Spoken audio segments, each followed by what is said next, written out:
Hi guys! Welcome to day 13 of our free of cut review. Nandito tayo ngayon sa mathematics portion. Once again, let me introduce myself. My name is Abdul Hakim Angli and I'm currently studying BS Biology in UPLB. Tinuturo ko sa inyo yung mga important concepts na lalabas sa UPCAT. And now, ang topic natin for today is circles and right triangles. So sabi dito, this chapter joins two geometry topics that both rely on distance and proportion, which are circles where every measurement traces back to the radius, and right triangles where every measurement traces back to the Pythagorean theorem. Together, they cover most of the geometry computations that appear on UPCAT. So sabi nga dito guys, together, circles and right triangles cover most of the geometry computations that appear on the UPCAT. So, discuss muna natin yung mga parts ng isang circle. So, a circle is defined by its parts. The radius is the distance from the center point to any edge. So, ibig sabihin guys, ang radius is the distance from here to any edge. Lahat yan, radius yan. Okay? While the diameter is twice the radius. The diameter is, kung ganito ang radius, ang diameter naman is pag ganito. Okay, so nagets yun. Running edge to the center, that's a diameter. Ang chord naman, a chord is any segment connecting two points on the circle. The diameter is simply the longest possible chord. So guys, chords can be like this, can be like this, can be like this, can be like that. So bale, ang pinaka mahabang possible na chord is diameter.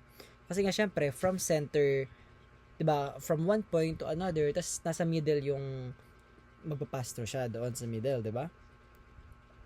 Tapos, a tangent line naman is a line that touches the circle at exactly one point. Meaning guys, a tangent is like this. It only touches the circle at exactly one point. So like this. That is a tangent. Okay, nagets yun? So, sabi naman dito, a tangent line is always perpendicular to the radius drawn to that point of contact. Well, of course. Two angle relationships guys are essential, which are a central angle, yung vertex niya ay nasa center and is equal in measure to the arc it intercepts, while an inscribed angle, which is vertex on the circle itself, is equal to only half of its intercepted arc.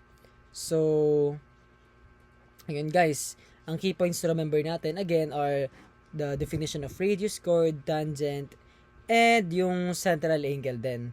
Kapag central angle guys, yung intercepted arc. Kapag inscribed angle, half lang ng intercepted arc. Okay, nagets yun?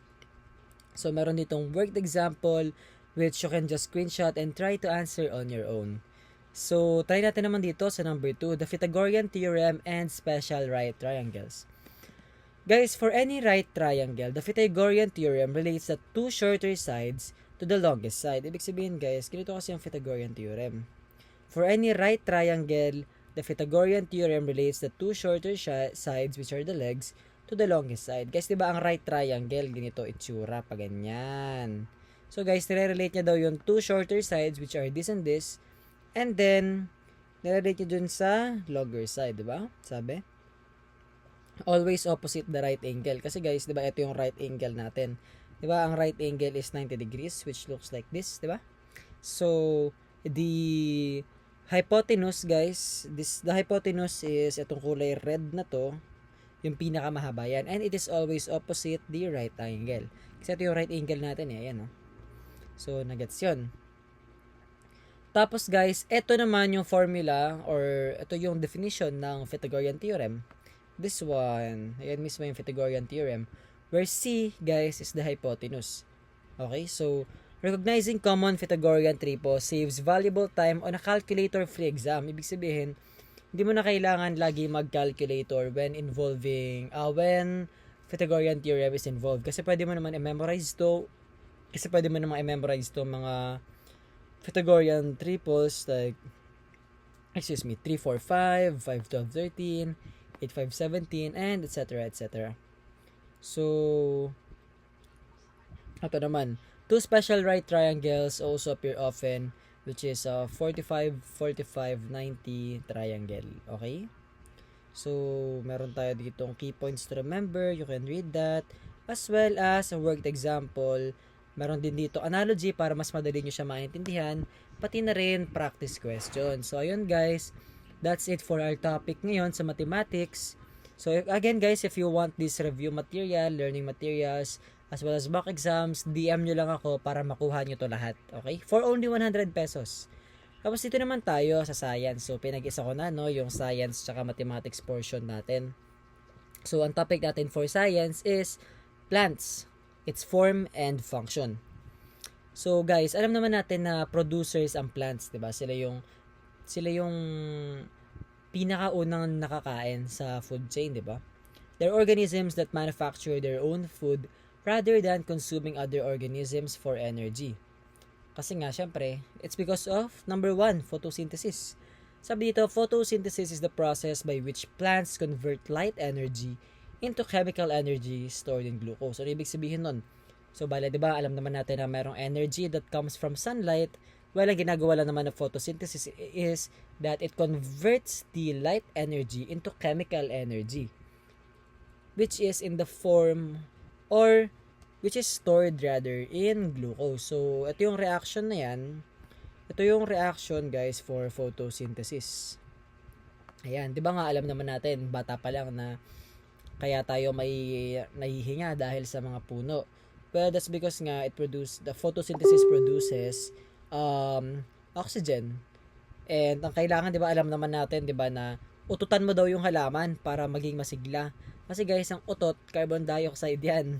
So, ayan, so photosynthesis basically takes carbon dioxide, water, and light energy, and it turns that into glucose as well as oxygen. So, that's the whole reaction for photosynthesis. So, sabi dito, this process takes place inside chloroplasts, where organelles containing green pigment, chlorophyll, which absorbs light energy and drives the reaction. So, basically guys, ang sinasabi lang dito is that nangyayari yung reaction sa tinatawag natin na chloroplasts, which are organelles that contains the green pigment chlorophyll. Yung chlorophyll naman is yung nag-absorb ng light, and siya yung reason kung bakit nagpaprocess yung reaction. Okay. So, meron dito yung key points to remember, which is yung diniscuss lang din natin. And dito naman tayo sa plant organs, roots, stems, and leaves. So, bali guys, ang halaman, diba, yung katawan ng halaman is divided or organized into 3 main organs, which are roots, stems, and leaves. Ang roots guys, yan yung mga nag-absorb ng water. Ayun yung, they absorb water as well as nutrients from the soil, minerals. Okay, so, diba guys, kapag nagdidilig tayo, dapat talaga sa ugat, yun yung, kasi nga, roots yun. Sila ngayon nag-absorb ng water, and sila din yung nag-absorb ng nutrients from the soil. Sila rin yung reason kung bakit ang mga plants ay naka-anchor sa soil. Like, nandun sila sa lugar na yun. Stems naman, sila yung nagsusupport sa plant structurally. Kaya hindi sila natitibag dahil sa stem. And they also transport materials between the roots and the leaves. Diba, halimbawa, magdrawing tayo ng halaman, ganito. Ayan, roots yan. Tapos meron dito, halaman niya. Tapos ito yung mga dahon. Ito stem to. Paano ang drawing ko? Ito stem, ito roots.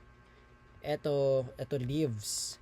Okay, so tapos ang leaves naman guys ay primary site of photosynthesis. Bale guys, nangyayari ang photosynthesis sa leaves kung saan meron naman dong mga tiny pores called stomata, which is for regulating gas exchange. Kasi nga 'di ba guys, ang photosynthesis is all about carbon dioxide and oxygen. So basically sa stomata nangyayari yung pagpapasok ng carbon dioxide and pagre-release ng oxygen. Basically ganun lang 'yon. Siya rin yung nagko-control ng water loss through transpiration. Okay, so dito naman tayo sa transport tissues, mga tissues naman which are primarily xylem and phloem. So, guys, merong dalawang transport tissues nga throughout a vascular plant which are xylem and phloem, 'di ba? Xylem, guys, siya yung nagtatransport ng water and minerals. So, basically, xylem Basta xylem guys, tandaan nyo, xylem, water, and minerals. In one direction only. Bale, ang xylem guys, again, water and nutrients, tapos papataas siya ang xylem. Ayun, upward. From the roots to the rest of the plant. Through a passive process driven largely by evaporation, pulling water up. Tapos ang phloem naman guys, siya naman yung nagtatransport ng food, which are mainly sugars. The food process during photosynthesis. So, ayun, sinukuan na tayo ng reviewer natin. Teka. Saan na yun? Ito.